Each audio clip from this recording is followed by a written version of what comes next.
Hi, it's Mary with a Passion for Paper. So I have my white acrylic paint and I'm going to go ahead and do some stenciling.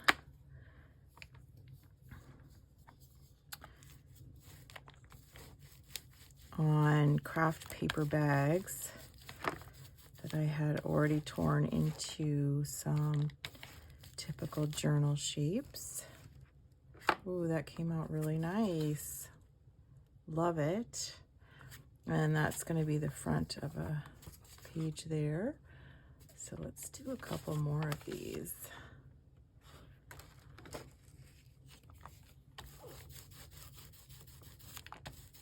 And I have done this before with different utensils and tools, and I have found these rollers just to be really great when working with acrylic paint and stencils. I used to try different like sponge brushes, regular brushes, daubing it.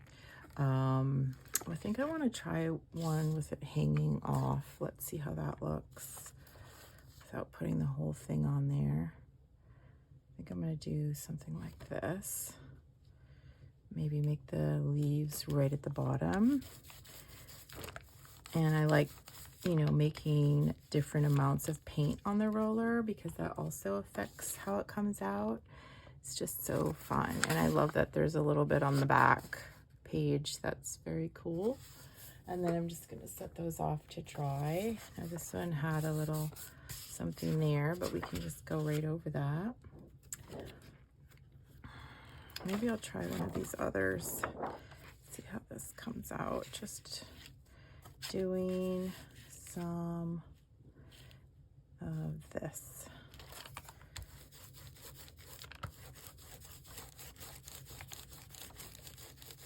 It's so satisfying because you get such a beautiful design and pattern so quickly. Isn't that lovely? And this is going to be in a tall, skinny journal. You could also open up the page. Let's do that and put one on the inside.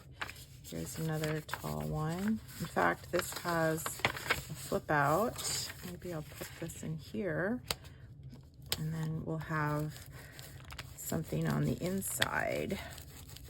And I feel like the darker craft paper just looks so nice with this white acrylic paint on it. I've also done this on music sheet, book pages, pattern paper. It's just so pretty.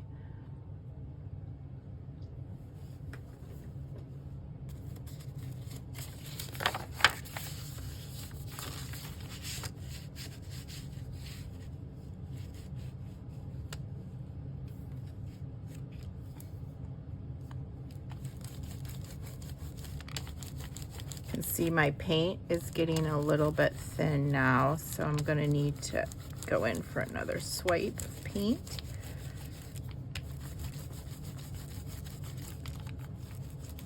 I do like to vary the amount of paint, so some I think look great with the lighter covering, and then you can do some with really thick covering, and it just gives you good variety. I think that came out so pretty.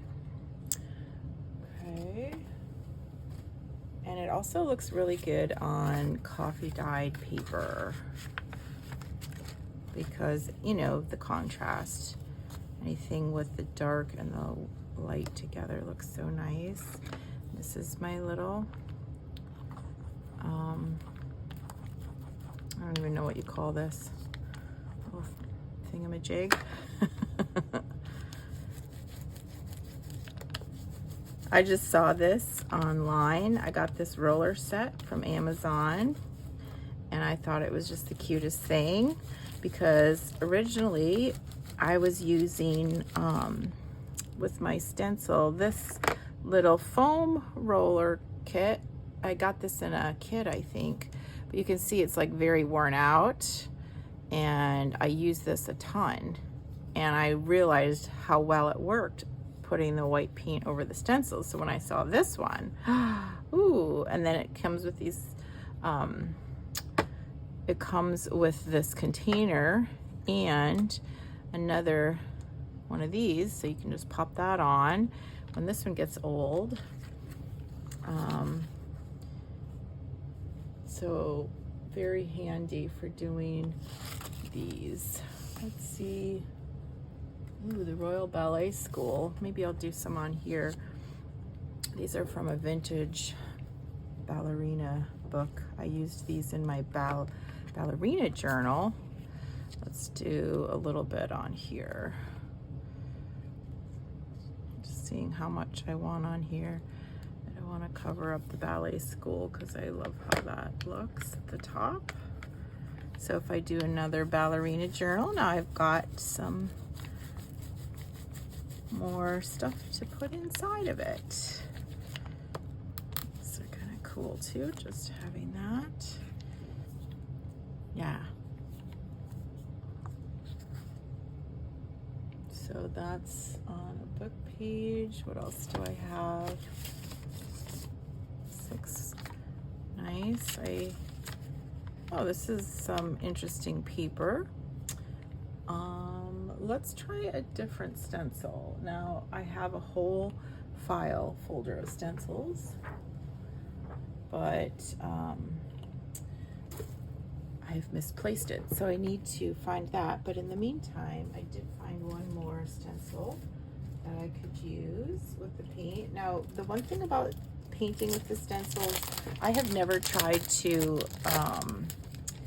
you know, wash it off completely and use it for something else. So I have certain stencils that I earmark for, you know, painting. I have stencils that I use only for coffee dye, other stencils that I use only for avocado dye, because it's just really so hard to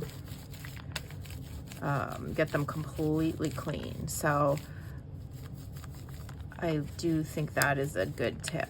It's just, you know, this is going to be my white paint stencil, and I'm only going to use it for white paint.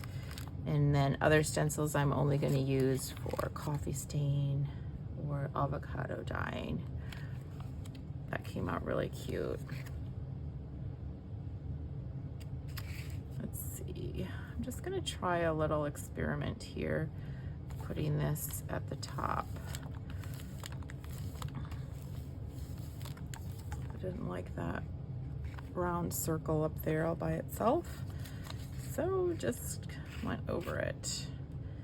And this I could even trim off with the scissor, and I think that looks very, very cool. And I can even layer other things on top of that. So I'm happy with that.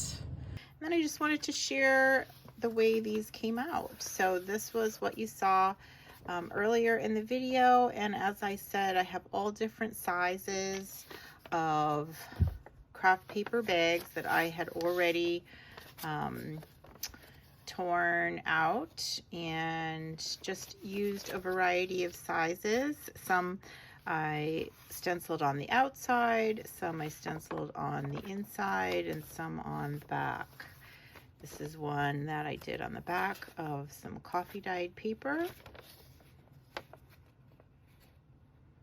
think that came out so lovely. And they're all nice and dry now, so I can go ahead and put them right into my journals. So I really had a lovely time doing this with you. I'm glad that I was able to do this video. I do a lot of these mass makes, and I have done them before, but not on video. So just wanted to share that with you.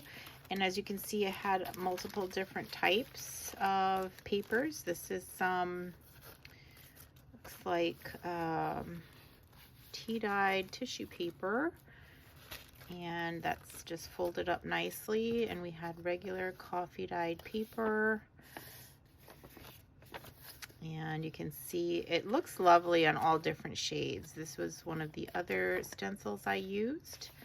And so these can just go right into some journals. I also did a few of these tags. And this was vintage coffee dyed paper as well. So I hope you found some inspiration here, and thanks again so much for watching and coming on this acrylic, white paint, and stencil journey with me. Until next time, bye-bye.